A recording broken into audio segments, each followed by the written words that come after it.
to Crypto Clothesline. We're glad to be here with you. Hanging out the crypto laundry. Getting all the crypto info for you. Crypto Clothesline.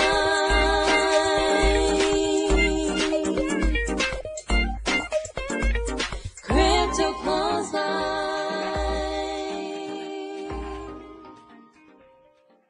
Hello, Amy Rose. Hello, Abheeti. How are things over your way? Pretty good, hey. I think the lawnmower man just left and I am feeling a bit guilty because I didn't know he was coming. There was so many socks and shit in my backyard. Were there some of my kids' socks there? Oh, I reckon.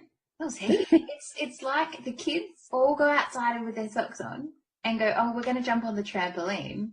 Let's take our socks off and just throw them wherever. And I saw them yesterday because I hardly ever go into that yard. Anyway, there was Daniel, who, for the listeners, is my partner. He also had a camping bed out there airing out that I didn't realise. So there's literally this yard that this poor guy had to, oh my God, I feel bad. He didn't say anything, actually. He usually leaves with a little goodbye. And not today, no. Oh, So I feel really bad. Oh dear. Might be a box of chocolates for the lawnmower man next time. Well, I think so. Also, for the listeners who don't know, I actually recently had a trip across to the other side of Australia to visit with Amy Rose with my 3 children, and we are now in a sock deficit. So I'm thinking the socks are out there by the trampoline. I figured it out. They're not good socks anymore. Just saying. Like, when I saw them, I thought I might have to go on a sock collection hunt tomorrow. They're black and gross. It's just disgusting. Like, I didn't want to collect them. That sounds pretty much like my kids' socks on any day, so please don't feel bad. Just go straight into recycling and say thank you, sock, for serving those little toes which were digging into that little dirt, or the big dirt, and, you know, we'll just leave it at that. Awesome. What else has been going on? Well, I'm pretty excited because my children are all at school today, and it's the first time I've been alone in 4 weeks. Oh, jeez, it's amazing. It's pretty heady, isn't it? It's pretty heady when you're constantly imbued with conversations like, Mom. And I've got this real thing that I teach my kids. Like, I hate it when you ask them something and they go, what? I'm like, oh, don't speak to me like that. And then I hear them go, Mom. And I'm like, what? Oh, just did it again. Do as I say, not as I do. Or do as I do, not as I say. Anyway, whatever. It's too hard. It's too hard. Like, if you write rules for yourself, I mean, if you were a smart contract, no, we would not work as smart contracts, you and I. Ever. Well, if you were just smart, I'm not talking about you, talking about me. It's like, listen, woman, you're a grown woman. Why are you doing this again? You know, i.e. up till 1 o'clock in the morning or whatever. It's like, this is not smart, but I am getting stuff done. This is how mums work. And it has, I think this is so applicable to our interview that we have today, that we spoke to Andrea Walker today, who is so impressive. Oh my gosh, I loved it. And, you know, I thought I was going to be intimidated by her because she's so cool. But, like, yeah, I just, you know, people who do awesome stuff, I had in my head, like, I just pictured that it was going to be, like, a president sitting in front of me or something, because she does so much cool stuff. You know, she's so, what's that word? Like, entrepreneurial. Like, she's doing so much stuff. And I just thought, oh, can I speak to this? But anyway, she's awesome. She's got a daughter, too, who's 3. I love the way she used the word laser focused, and I know we use that word quite a bit, but you'll hear it in the interview. The way that she talks about her target audience, she is so clear about it, and she also used the word unapologetically, and I thought it was really cute. Not cute, that sounds really demeaning. I found her really impressive, very powerful, very present, very respectful. I loved it. Incredibly determined as well. And we might be going on a cruise together. Oh, without the might, we're creating it. You went on a road trip in a bus with heaps of sweet chicks, just like being all entrepreneurial and stuff. And we don't see any reason why we cannot have one of these on a bus or a plane or a ship. I'm thinking ship, because then we get to have hotel rooms and pull out the plug from all the conversations, whereas a plane, I mean, where do you go to get away from the people that are giving you the whoops? Wow. Not to be negative or anything. No, but I think that's the purpose of it. That's the purpose of the whole bus trip, though, is to be in each other's pockets and to go through that terrible experience of nutting out an idea until fruition. It's so difficult. I think a plane is probably more. Yeah, it's pretty exciting. I would be so up for that. In fact, we talked about her, letting the bus trip organisers know that we'd be up for something similar in Australia. So let's wait for that to happen. Well, not wait. Let's encourage that to happen. Do you know, I just had an amazing idea. Instead of calling it the blockchain, we could call it the block train, and all get on a train. Oh, Lord. We would have to go on something like the Orient Express or something to make it really interesting. I mean, if we caught the train from one side of Australia to the other. So many projects. Stop! Should we have a listen to the interview? Let's have a listen. Andrea, welcome to Crypto Clothesline. Thank you so much. I'm so excited to chat with you guys today. Thanks, Andrea. Welcome to the show. Thank you. I believe you've been on a bit of a road trip lately. Can you tell us what you were up to? Yes, I was definitely on a road trip for sure, on a bus. So I had the opportunity to join Startup Bus. It's a nonprofit that's been around, I think this is their 9th year. And they essentially have buses start in various cities throughout the United States. And all the buses, and this year I think there were 6 or 7, end up in one city. And then we pitch to judges to try and win our startup. So it's a pitch competition essentially. And on the bus, it's 72 hours that you're literally on a bus creating a startup from scratch. And then when you arrive in the city with everyone else is when you pitch, try and win the competition. So this year, they did something that they've never done before. They had a bus, oh God, I can't say that word, especially for in blockchain. And we're just going to switch it up completely.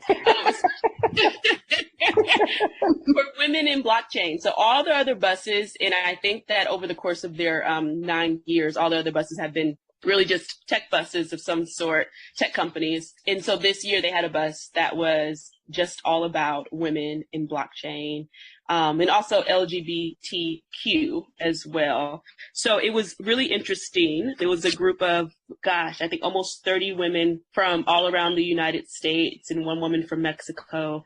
We all met up in New York, boarded the bus. Many of us had never met before. Most of us had never met before, boarded the bus. And from the moment we stepped on the bus is when we started teaming up, started creating the teams, and then figuring out what type of blockchain technology company that we would create. So it was very, very interesting, something I never experienced before. Oh, and could you explain what you meant when you said LGBTQ? Yeah, I'm not going to get the acronym completely right, but so lesbian, transgender, bisexual, I know binary. Gosh, I'm sorry, I don't have all the terms, but essentially all inclusive, whatever you sort of relate to when it comes to gender and sexuality. The intent was to be all completely inclusive, and there was some of all of that on the bus, which was super interesting and awesome to experience. Can you tell us a little bit about what you were creating? What were you working on the bus? Yeah, so everyone on the bus, we had to stand up in front of everyone else and pitch what we wanted to create in our 72 hours, essentially. So we all went through and pitched, and what I pitched essentially was a company that helped women access blockchain technology, leverage cryptocurrency and crypto assets to be able to create a better life for themselves in some way, shape, or form. So that's what I pitched, and a couple other of the folks on the bus pitched something similar. So we all migrated together, and we basically created a company where we leveraged financial education that was put into action. So you have sort of financial education that you read over and learn about. You put it into action some various ways. So you actually show how you learn that particular financial education piece. And then you would be rewarded with tokens that you were encouraged to save, and think about this more as crypto assets to build wealth for the future. But you also could potentially trade them in for fiat currency if interested, or trade them in for other cryptocurrencies. So that was sort of the basis of the company that we pitched. We started off in New York and we ended up in New Orleans. New Orleans was where all of the buses ended up. Wow. I would so love to do it. Can we start a crypto clothesline bus, Amy Rose? Oh my goodness. Can That would be so much fun. I'm coming. I'm first. Can we drive across the Nullarbor? Oh, no, bit boring. Cross the coast, I think, is where we'll do it. Two questions. Was it only women and LGBTQ individuals involved, or were there men involved as well? On our bus, that was all that was involved. Oh, okay. So no men. Our bus driver was male, but as far as being in the program, yes, that was all. All right. So it's basically for anybody except men. Is that the idea? I guess that is one way to look at it. I never thought about that along the way or while headed there, but yes, you are technically correct. Oh, it was just because I heard the words all inclusive, so I got confused about whether there were actually men involved. But because the whole space is, the quote that I've heard repetitively, and I don't know that it's exactly true, but that it's a 95% white male engaged sort of space, the cryptosphere and what have you, then that's why I just wanted to get clear on that. Yeah, absolutely. That phrase all inclusive is something that I'm sharing. That's not necessarily one that was used by them, but that's how I relate it. Right. Wow. And so how did you go with your pitch? How did you go with the other end? Yeah. Oh my, it was a bumpy, wild ride. So what Startup Bus really wanted to sort of bring to life for the participants is really the journey that you take as an entrepreneur, especially a tech entrepreneur. They wanted to sort of simulate that as quickly as they could in 72 hours, right? So when you're a startup, there's bumps in there's highs and there's lows, and there's absolutely what happened on this particular bus. We started out as a team of 5. We ended up as a team of 2. There were disagreements along the way, and this isn't just our group. This was, when almost all of the groups I probably noticed along the way. There were, highs when everyone was on board and everyone really clearly saw the vision and working toward that. And there were sort of lows where in any startup company, whether tech or not, but especially in this particular field, the lows of people not agreeing on what the next step should be or what the tech should look like or what's most important to focus on or who's going to do what. So we had a lot of that in our particular group, and it was really interesting dynamic. It was interesting and it was helpful for me personally. It is my goal, to create a blockchain tech company at some point in the future. So it was a fantastic learning experience about how you bring people together who initially chose each other, were passionate, and came together to center around a certain common cause, right? But how human traits and personalities and just egos sort of gets in the way, even the best of intentions. So it was a fantastic personal journey for me to understand how we all work together and how you can sort of keep a team on track to achieve something. So we started off with 5. We ended up with 2, with myself and another woman who ended up giving the actual pitch in New Orleans. We did not make it to the final round. We have our thoughts for a variety of reasons as to why, but regardless of that, I thought it was a fantastic learning opportunity. Each stop along the way, we stopped in Charlotte, we stopped in Alabama, we stopped in Atlanta, Georgia. And each stop along the way, we had the opportunity to pitch to local professionals who are in this space or in really the fintech or the venture capital or the technology space. And so I met some amazing, hopefully potential mentors in the future along the way. So it was a great experience from that perspective, but it was very, very interesting. And when you get a lot of women on one bus together with no AC and other things that happen because that's life along the way, you learn a lot about yourself and each other very quickly. Wow. Were there other buses as well, or just your bus? Was it just there were other buses. There's a bus from San Francisco. They called it the Silicon Valley bus. There's actually a different New York bus. It wasn't Blockchain Women. It was just a regular New York bus. I believe there was a bus from Detroit. There was a bus from Mexico.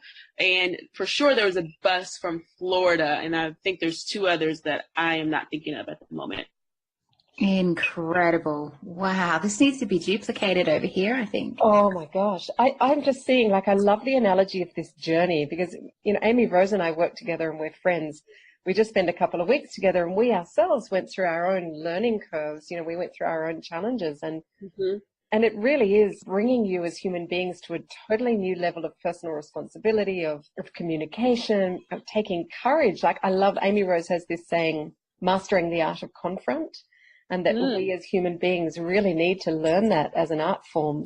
Especially, I guess, I don't know, in my culture and with my personality, I tend to want to sort of shy away from those sorts of confrontations. And I'm amazed at what you've been doing, all of you. It's incredible. Yeah, it's been a really fun ride. I love that saying. I'm going to steal that from you. I have too.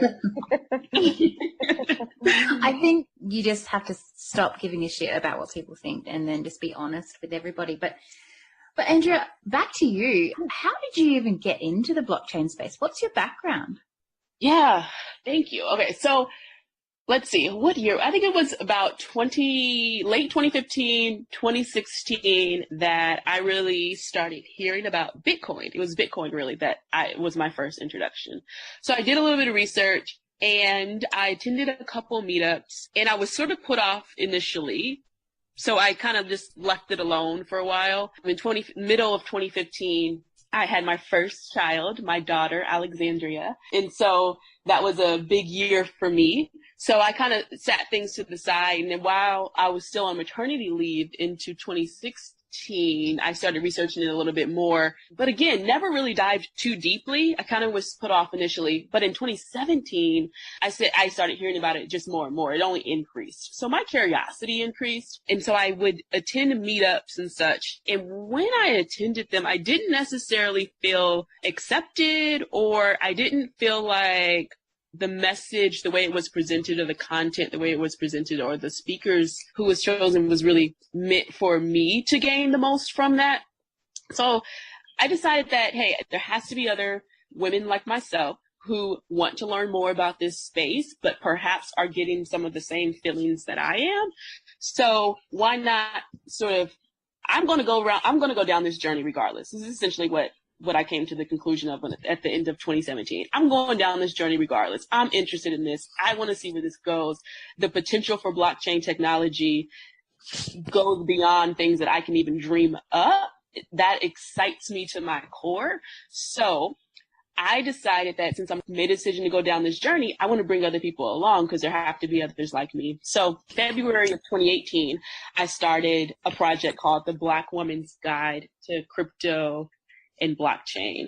And so essentially what I want to do with this project is speak directly to Black women as a Black woman who are interested in learning more about this space, taking leadership roles in this space, crafting this technology, because I do believe this is going to be, when my daughter hits, 30, I think that this technology is going to be her normal. So I want my peers, Black women that are around me, to be able to shape what this technology is going to look like, what the world is going to look like in the next coming decades. So that's why I've started this particular project. I'm excited to sort of like learn more and dive in head first. Andrea, are you identifying therefore that Black women, like you identified yourself as African American, that sector of society, of culture in America is clearly underrepresented in the crypto space, because we've noticed that women full stop are generally underrepresented, but that particular echelon of society are not being serviced with this information. Is that your point?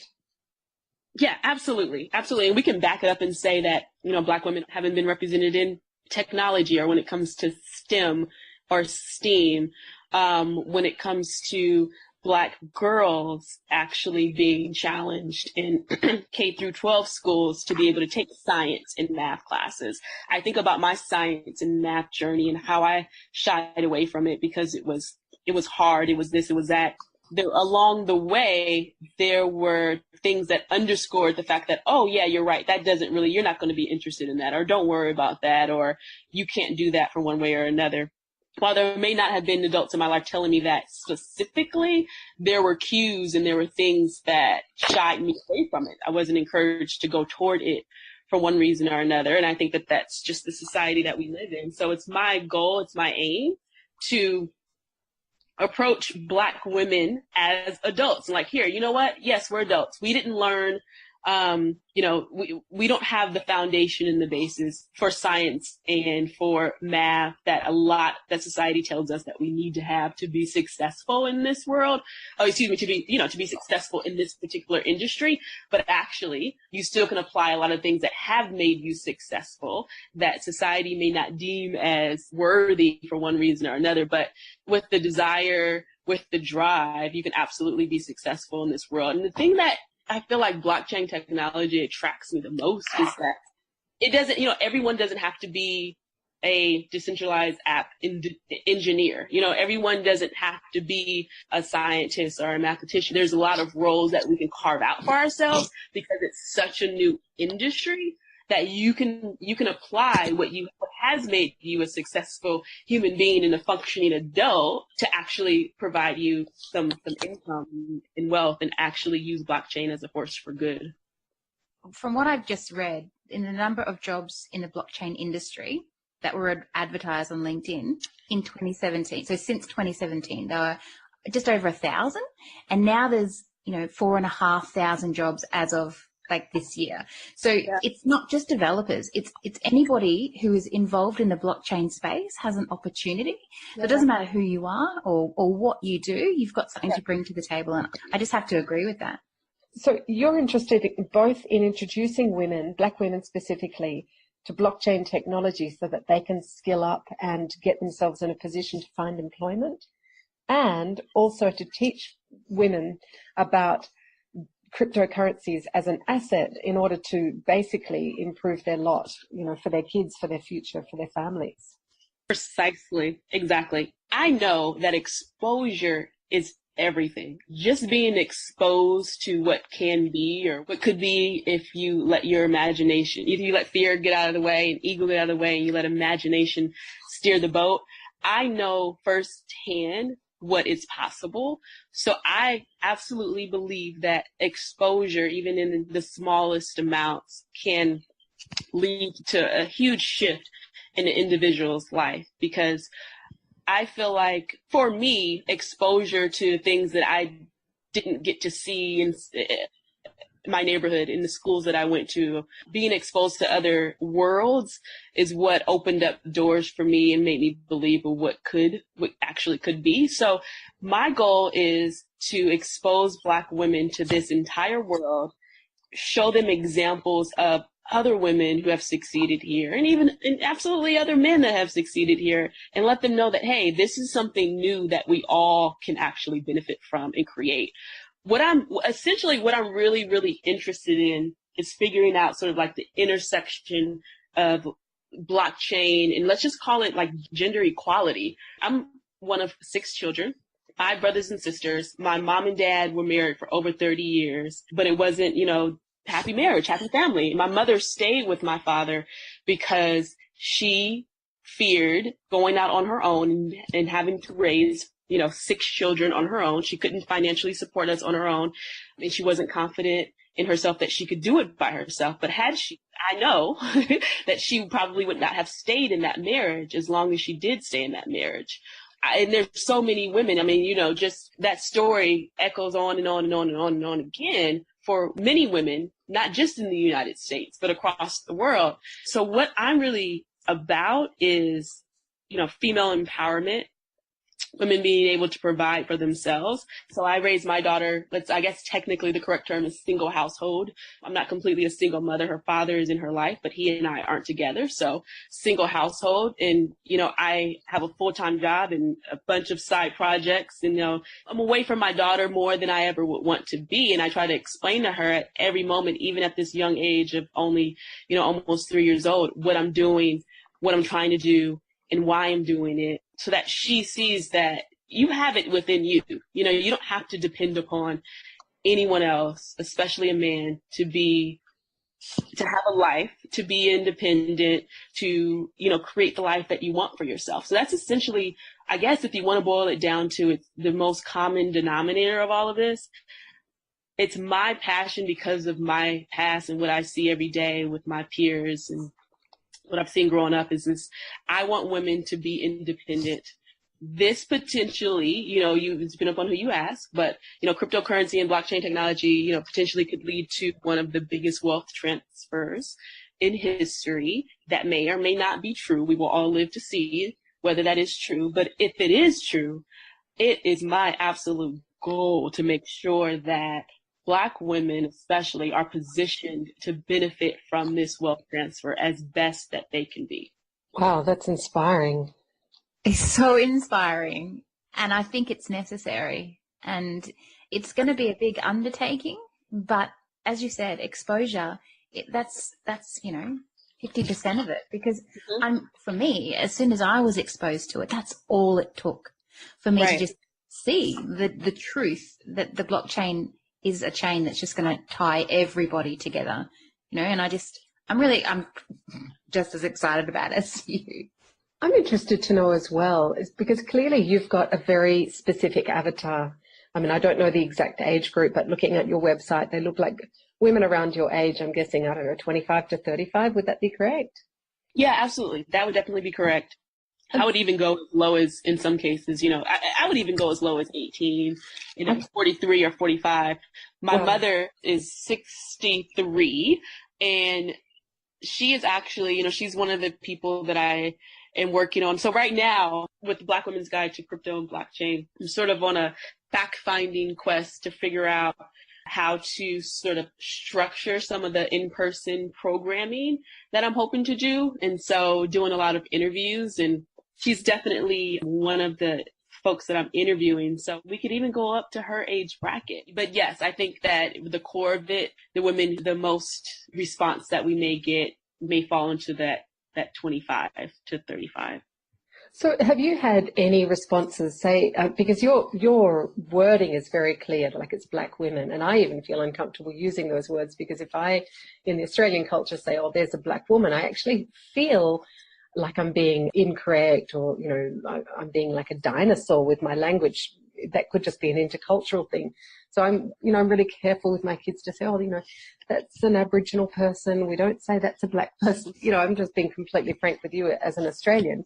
Have you had, as a white Australian, to be even clearer, have you had reactions from people who are not Black saying, like, how would it feel if we started a white women's crypto group or something like that? Like, have you had any people feel like it's a bit of a racist slur? That's actually a fantastic question. And I've not had anyone say that yet. That doesn't mean that someone hasn't crossed their path and they thought it, but they haven't said it. So my sister, who's actually graduating from California State Northridge next week, I'm super excited to head down to LA to celebrate her graduation. She actually, launched it, and I didn't tell, much to my family, much of the deep details. And so I launched it and sent it to all of them. And my sister called me and she said, you know what, at first I was a little bit of taken aback, like, oh, you're really blunt about this Black woman thing, huh? Top fold of the webpage. And then she went a little bit lower and read it. And then she said she understood after reading, I think it was the background or history, why I'm focused on that. Here's the thing. I did make a conscious decision to be very specific about Black women because I want to call it what it is. Yeah. I so often feel like, as a Black woman, and as I see our current state of affairs, let's just call it the United States right now, that's what I'm most familiar with. The plight of where Black women are financially, economically, compared to some of the burdens that we bear, whether we want to call it anecdotally or we can point to statistics and such. But I feel like Black women uphold so much of our communities and bear so many of the burdens in such communities, whether it be raising children on their own completely, being the head of households, coming out in droves for political candidates and really making the difference about whether a political candidate wins or loses because of how much we show up at the polls. Wow. I feel like Black women get the short end, have gotten over history, the short end of the stick time and time again. So I am unapologetically focused on supporting, like I said, my peers, other Black women, in being financially stable, financially independent. I mean, the numbers are staggering about how much wealth Black women have accumulated over the years compared to white women. how much debt we have compared to white women, if we just want to make those two comparisons. So Black women now and historically do not have the financial independence that I feel like they need to have. So that's where I feel like my focus should be. It doesn't take away or put down any other race. It's just really being really laser focused on what I feel like a successful outcome is. And I think we all can agree that in marketing in general, right? You need to segment your audience, who you're talking to. I'm talking specifically to Black women, and I'm not alienating any other women. Absolutely not. I actually think that there needs to be a direction there. I think if it's underrepresented and if there's an issue going on and it needs to be resolved and you're doing it, there's no issue there or no question. It actually literally has to be done. So I'm just really impressed.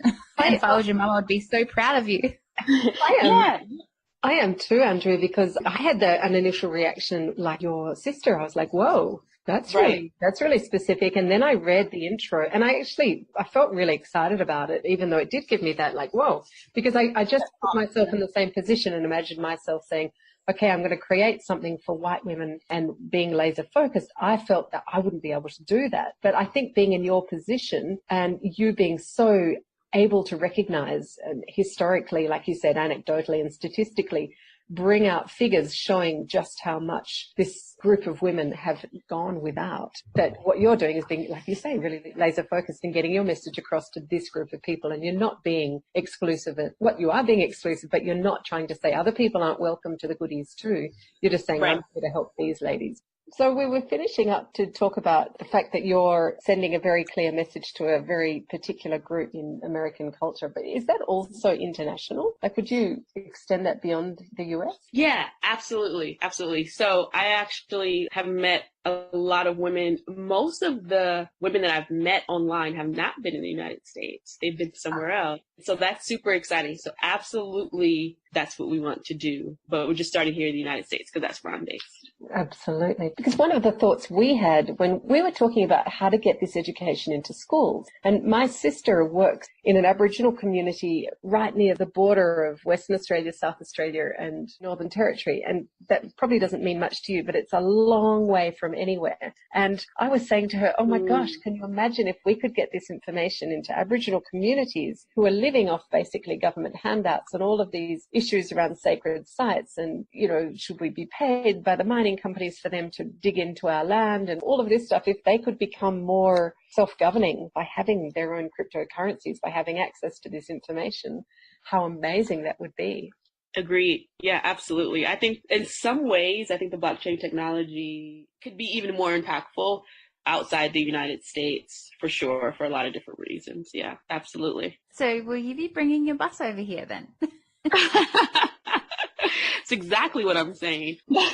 Actually, you know, now that I say that, they did have a bus in Europe, I believe. So they have taken this overseas. But absolutely, I think there should be more organizations that do something like that and definitely look at the global perspective for sure.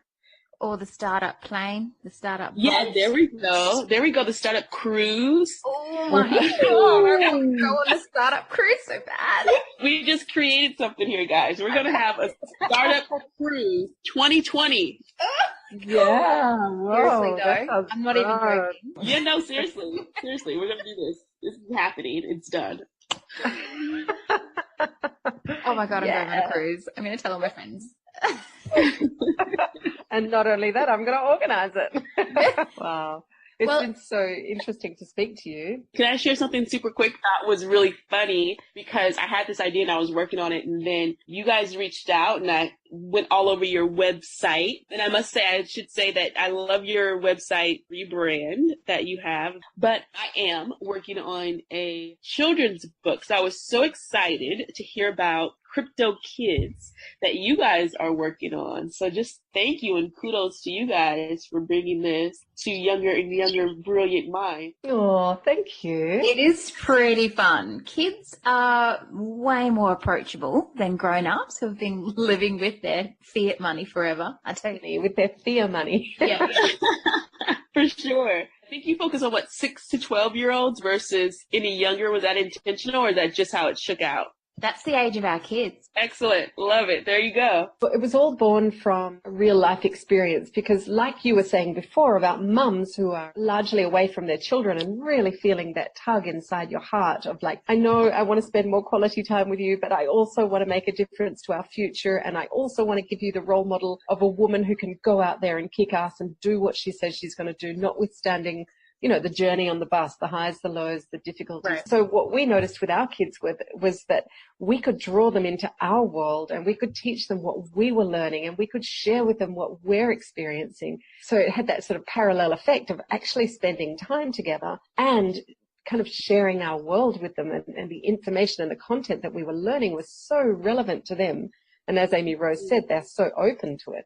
Absolutely. I have not characterized it as that to date, but I absolutely relate to that. I think what I was unconsciously doing when I decided to write a children's book geared towards the toddler age, which is amazingly challenging. Oh, but that's the quest that I'm on. We'll figure it out. I have a huge storyboard of ideas I probably all throw away, but eventually we'll get somewhere that it will land. But yes, I completely relate to that with trying to bridge the gap with why mommy is away versus what mommy is working on and how we're trying to make this a better future for all of us. And it's a real balancing act between, yes, us mothers working to create something amazing for our children and for our family's future, balanced with pockets of really good quality time with our kids when we are with them. So they're not just getting the crumbs. They're not just getting the tired mum at the end of the day. I mean, shit.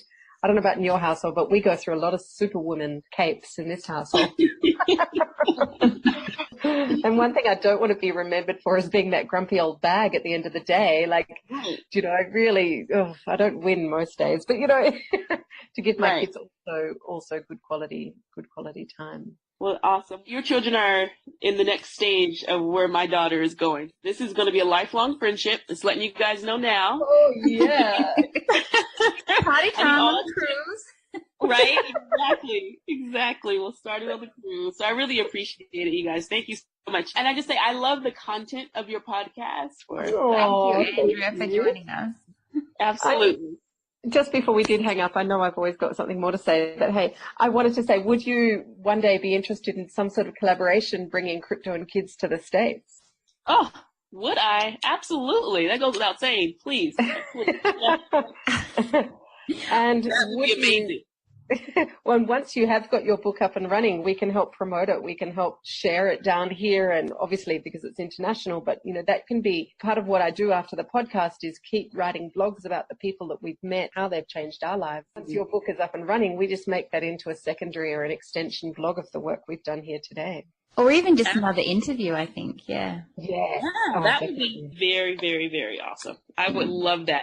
And if you guys are open to even giving a little bit of feedback along the way to some manuscripts, I would love that as well. I would love to do that. I'm actually an early childhood teacher. I'm super excited about having toddlers and things involved as well. It was a bit like that avatar discussion we had. We just said we need to choose a decade. So let's just take between 8 and 13 because that's where our kids were sitting. Yes. And for this content, I think that that's the perfect earlier age. So I think you guys hit a home run with that one. Oh, we're excited at the right time. Right, exactly. There had to be something good about all those sleepless nights, hey. It's starting to all make sense now. So much inspiring information. Yeah, thank you so much. Thank you. Okay, we will be in touch then. We will definitely reconnect. Thank you so much. Thank you. Bye. Bye. So that was pretty interesting. I'm actually a little bit speechless because I didn't know all that stuff. And remember how I said that I was a little bit intimidated at the beginning? That was so interesting. It covered so many different aspects of what it's like to be a mum. And what it's like to be part of a minority group of underrepresented women, Black women in the space. And I guess because we're not in that space, we just, that's not something that we're focused on, but there needs to be a focus. I'm really impressed. She's got a mission ahead of her. She has. It feels like she's got such clarity, and from her own experience, the way she spoke about her mother, it's so powerful to see the message that we're sending our kids, and that even hardship that we experience is fodder, it's fuel for their future development. Do you know that saying? I mean, I call it the lotus theory. I had a series of deaths of very important people in my life in a short span of time. It was such a hard time in my life, but it spurred so much inner strength in me. And I see that happening here as well. Well, I guess because Andrea has a 3-year-old daughter, perhaps she's seeing just how important it is, her job. It's the same with us as well, with the crypto and kids and diving deep regardless of being, 2% in the crypto space. Having a podcast and going, well, you know what, stuff you guys, we're going to do it anyway. It's right. And we're experiencing firsthand, and we're not trying to get, chocolates and violins, although chocolates would be good if anybody wants to send them to us. But that challenge that mothers have between the various roles that they play, with all the balls that they've got in the air, I think that this conversation with Andrea really brought that to the top of my mind, and also stressed for me, if that's the right word, how this is a multinational situation. It's international. Like, all women all over the world want to spend quality time with their kids at the same time as wanting to change the lot of their family situation, and are excited about being fabulous role models for their daughters especially, but also their sons. And also the fact that just bringing this awareness to women gets women empowered. So not only, do women want to be great moms, they want to, have their own project. When I talk to other women about blockchain and what it's doing in the world, they come on board. There's not even a question. It's not cryptocurrency, it's as soon as you talk about blockchain, I just think that it is a realm that is made for women and men, obviously, but there's no reason why women cannot get involved. And that's so exciting. It's not even that tech, like blockchain isn't that. The industry is not just tech, it's collaboration and community. Well, that brings me to mind the conversation that we had with JP some months ago, JP Parker of Blockbox, and the way that she talked about men being at the forefront of the blockchain movement at the moment because of the tech innovation, but that in order for blockchain, once it starts to hit the larger community, the role of women is to communicate that value. And that's what we do so well. And I feel like that's one of our major roles here at Crypto Clothesline. You and I have both commented so many times how much we're learning in this space. And by being educated, we're also passing on that education to other people, which is pretty bloody awesome. I think we do have a little bit of a job ahead of us as well. But that's the nature of the beast, isn't it? It's so new. Every person who comes into the space has an idea. Why not just do it? Like, why not just get on that horse and ride it to the finish line? Yeah. And as you mentioned before, you said it's not just about the digital currencies. It's not just about crypto. It's blockchain that's so powerful for women. I agree, but I think it was really, really cool what Andrea brought to the forefront of my mind again is that, you and I, we were reading an article recently. Do you remember? And a woman, I wish I could think of her name, but she said something like, let's not let this wealth transfer revolution only go to the men again. Like, it's really important that women also learn about the potential of cryptocurrency and the potential for financial expansion and the potential for enormous change, hopefully positive. Equally distributed. That's right. Yeah. More of an equal distribution and more of an equal representation. So it's kind of a double-edged, I don't like the name double-edged sword. It's a double-edged lightsaber. I've got kids, you can tell we watch Star Wars. There are various facets to this diamond. And there's the cryptocurrency and the ability to change our lot financially. There's blockchain and an infinite number of applications that could really help. Agreed. I think we had an awesome interview today. I'm so grateful for her. And also for Andrea, and also the collaboration that's coming up and how we're hopefully going to be working together, whether it's on the cruise ship or not. I'm open, because we're doing crypto and kids, and she's got this project coming up, working on a book for toddlers. Oh my God, that's amazing, So I'm really looking forward to our collaboration. I'm envisaging the cruise being an opportunity for mothers from all over the world that are working together on all these projects to be able to bring their projects into a collaborative space to talk about them and expand them. All right, Abheeti. Well, gonna love you and leave you. I'll see you next week, sweetie. Ciao, Abheeti. Bye. Hi, you've called Abheeti. And Amy Rose. At Crypto Clothesline. Leave a message after the beep. Okay, 3, 2, 1. Ready? I've heard you talking about crypto and kids, and quite frankly, I am disgusted. I don't think you should be filling the minds of young children with this kind of codswallop. Now, my son is a perfect example of a fine, strapping young man with his head screwed on. He has got a credit card, which, by the way, when he maxed it out to $5,000, they immediately offered him another $2,000, so now he's got another $2,000 to spend. In addition to that, he got himself a lovely car. Now, that was reduced from $21,500 down to $19,000. He has got himself a lovely car with a loan that he can pay off on a monthly basis, or if he so chooses, he can do it weekly. Now, he wanted to go to Bali, and like I said to you in a previous message, like he did run out of money because he had a few too many of those cocktails on those beaches. But, apart from the fact that I had to send him a couple of $100, which just cost me a small amount to transfer the fees, he's got his personal loan, and that has covered his trip to Bali. So basically, my son, this perfect example of a modern man, has got the term of his natural life to pay all this stuff off, all this stuff that will basically, set him up for life and make him recognised as a member of society and pay him back absolutely nothing.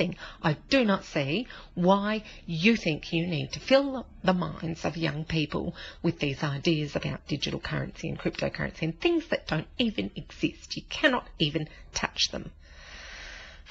So exasperated listening to you ladies. Hello. Amy Rose here to make sure you know all about our upcoming webinars and our online crypto courses. So if you know a newbie, if your best friend has no idea what you're talking about when you say Bitcoin, or your mum is totally confused about why on earth you keep talking about invisible money, send them to our webinars. We cut out the tech talk and deliver a jam-packed session of crypto goodness every fortnight. And you're going to need more. So we've built an online course. It's 10 weeks of video tutorials, complimentary consultations where you can talk to myself or to Abheeti. There's quizzes, access to the closed Facebook group just for students with live videos and support, study guides, all without the tech talk, and it's just put simply for non-tech heads. And this is going to teach you everything you need to know about everything you need to get you started in crypto and to make informed decisions. You're going to learn the importance of security because that is our main focus of the course. And at the end, you're going to feel inspired and enriched and part of a community support network that's there to ensure you continue to feel empowered in this ever-evolving space, something that Abheeti and I didn't have when we started out. We virtually had no one, and all we could do was Google. So you've got this in a package delivered just for you. So check out the comments and the notes of our podcast for all the links. Otherwise, we'll see you next week in the podcast where, at the end, we're probably going to tell you about our course again. Crypto Clothesline.